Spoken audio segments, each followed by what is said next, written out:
Well, it's time now for today's special focus report, and today we're taking a closer look at the minority communities in Israel and how they are responding to the war with Hamas militants in Gaza.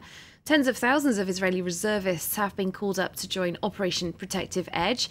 Some minorities are exempt from military service, others are not. Among those eligible to join the military operation are Druze and Christians. Our reporters have been to meet some of them. This report comes from Rabia Wisra Ibrahim and Yorai Lieberman with Phoebe Lanza-Wood.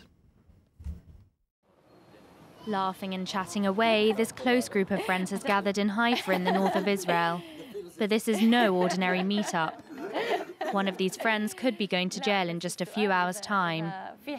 How do you feel? Are you ready? Anan Shaheen is a member of the Druze religious community.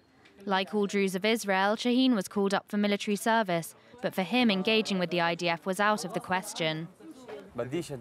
I refuse to take part in the compulsory military service imposed on the Druze. There is no one on this planet who can force me to fire a weapon against my people. Yes, I am one of those people. I am Palestinian. My whole family has spoken out against my decision. Only my grandmother, with whom I live, supports me, although even she opposes my refusal to join the army. Anan feels no greater pressure than from those who live in his hometown, Shfar Amr. It's the same village that the colonel of the Golani Brigade, Hassan Alian, is from. He is considered a hero in Israel thanks to his military feats in Gaza. But Anan does not want to follow his lead. With his friend's support, he's come to the IDF recruitment centre to announce his refusal to sign on. He risks a jail sentence.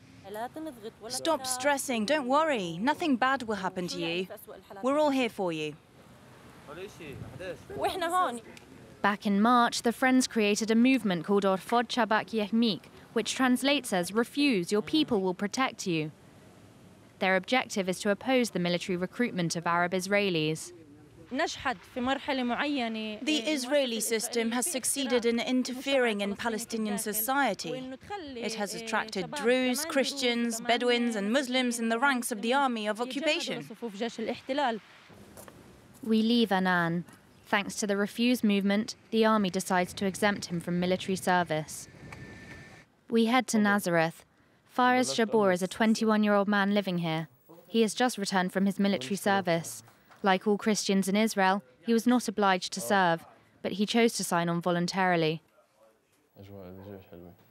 I love the atmosphere of the army. I made lots of friends, true friends who help each other out. We had to sleep out in the cold together several times during winter. It was at times like that that I saw what friendship really means. Faraz was assigned a position serving in the army infirmary. It was there that he found his true calling, and he's now preparing for his nursing exams. Faraz says that the structure of the IDF allowed him to study, ensuring him a future. Since becoming an Army Reserve member, he doesn't hesitate to defend what he considers his homeland. I do not consider myself Palestinian. I was born in the state of Israel. I have been treated in Israeli hospitals here, been fed here. My work is here. My education was here. There is nothing Palestinian in me. Faraz often participates in workshops focused on the recruitment of Christians in the Israeli army. These workshops were established in 2012 and are run by Father Gabriel Nadaf. He is constantly threatened because of his calls for young Christians to sign on. This is the door that will lead young Christians to the heart of Israeli society. And that's the way we are preserving our Christian identity. Father Nadaf refuses to consider Christians as Arabs. His voice remains a minority, but thanks to his workshops, the number being recruited in his community is growing. We live in safety, in a democracy. Our only fear is the fate that awaits us if the terrorists manage to enter the state of Israel. They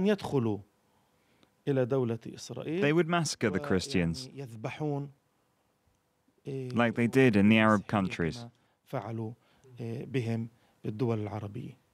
The war in Gaza has brought the debate on the recruitment of Israeli Arabs back into the spotlight.